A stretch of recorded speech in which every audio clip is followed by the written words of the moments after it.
ইসলামের বংশ চরিত্র সম্পর্কে নাসত্তিবের বর্ণনা জিবরাইল আমিন বলেন,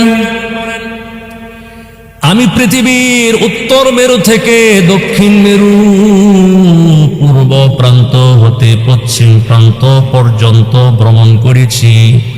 আল্লাহর নবী বিশ্বনবী আলাইহিস সালামের বংশ বনু হাশিম অপেক্ষা শ্রেষ্ঠ কোন বংশ আমি জীবনে কোনদিন দেখি নাই। তিনি বলেন, আমি নবী আলাইহিস সালামের চাইতে সুদর্শন শ্রেষ্ঠ সুন্দর কোনো মানুষ আমি কোনোদিন দেখি নাই।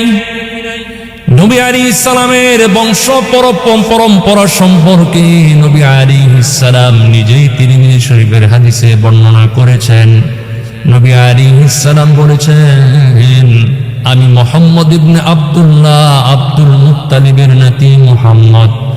আল্লাহ তাআলা আমাকে সমগ্র সৃষ্টি জগতের মধ্যে সর্বোত্তম সর্বশ্রেষ্ঠ করে প্রেরণ করেছেন, তথা আল্লাহ আমাকে মানব রূপে পৃথিবীতে প্রেরণ করেছেন। এই মানুষকে আল্লাহ তাআলা দুই ভাগে বিভক্ত করেছেন, এক হলো আরব, আরেক হলো অনারব। আল্লাহ তাআলা আমাকে উত্তম ভাগে তথা আরবের মধ্যে প্রেরণ করেছেন। আরবের মধ্যে অনেকগুলো গোত্র ছিল, এর মধ্যে আল্লাহ তাআলা আমাকে সর্বোত্তম গোত্র বনু কুরাইশ গোত্রে প্রেরণ করেছেন। কুরাইশের মধ্যে আবার কতগুলো বংশ ছিল, এর মধ্যে সর্বোত্তম বংশ হলো বনু কুরাইশ। এই কুরাইশ বনু হাশিম গোত্রে আল্লাহ তাআলা আমাকে প্রেরণ করেছেন। নবী আলাইহিস সালাম বলেছেন, আমি ব্যক্তিগতভাবে সর্বোত্তম, পারিবারিকভাবে সর্বোত্তম, বংশগতভাবেও সর্বোত্তম, চারিত্রিক দৃষ্টিকোণ থেকেও আমি তোমাদের মধ্যে সর্বশ্রেষ্ঠ সর্বোত্তম।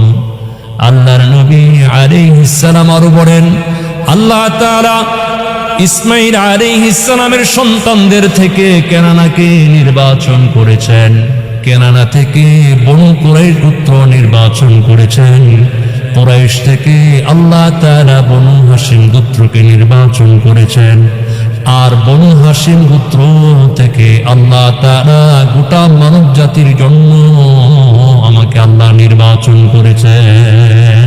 সুবহানাল্লাহ।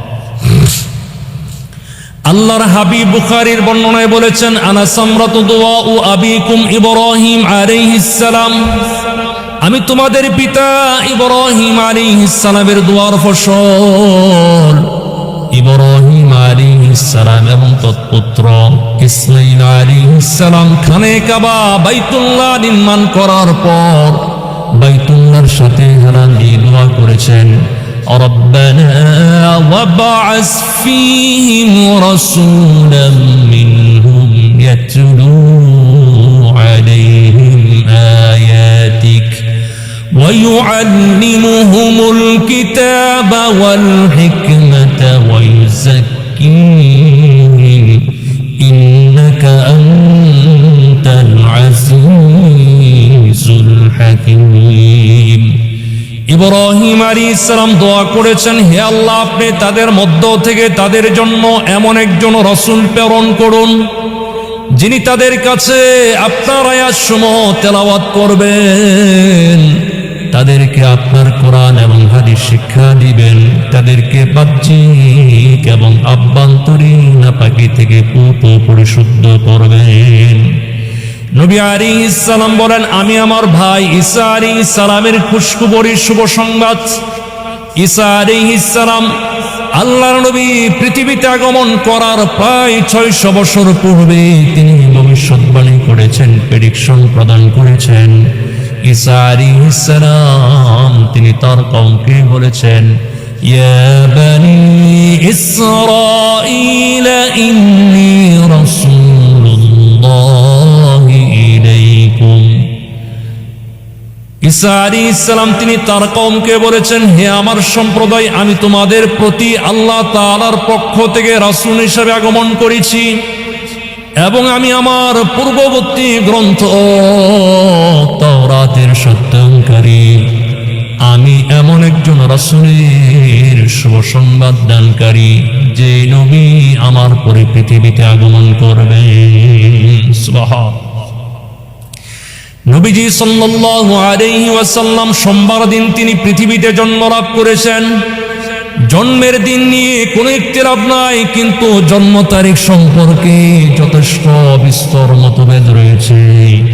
তাছাড়া আল্লাহর নবী জীবনে কোনোদিন নিজের জন্ম তারিখ সম্পর্কে কোনো মন্তব্য করেছেন বলে প্রমাণ পাওয়া যায় না। আল্লাহর নবী এবং তার সাহাবে কেরাম কোনোদিন জন্মদিবস মৃত্যু দিবস পালন করেননি, কারণ ইসলামের মধ্যে জন্মদিন মৃত্যু দিবস পালন করার কোনো বিধান নাই। ইসলাম জন্মদিন মৃত্যুদিন পালন করার অনুমতি দেয় না। ইসলামে যদি কারো জন্মদিবস পালন করার বিধান থাকতো, তাহলে নবী আলাইহিস সালামের জন্মদিন পালন করা সবচেয়ে যুক্তিসঙ্গত হতো। অথচ আল্লাহর হাবিব নবুয়ত প্রাপ্তির পর সুদীর্ঘ 23 বছর পৃথিবীতে অবস্থান করেছেন। প্রতি বছর রবিউল আউয়াল মাস আগমন করেছে, কিন্তু আল্লাহর নবী কোনদিন বাড়িয়ে রবিউল আউয়ালকে জন্মদিন হিসাবে পালন করেননি। আল্লাহর নবীর কোন সাহাবী কারাম কোনদিন জন্মদিন হিসাবে পালন করেননি। এরপর আল্লাহর হাবিব দুনিয়ার জমিন থেকে বিদায় গ্রহণ করে পরপারে বিদায় নিয়ে গেলেন, রেখে গেলেন প্রায় 100 লক্ষ সাহাবে কারাম। তারা ছিলেন নবী আলাইহিস সালামের জন্য এমন নিবেদিত প্রাণ।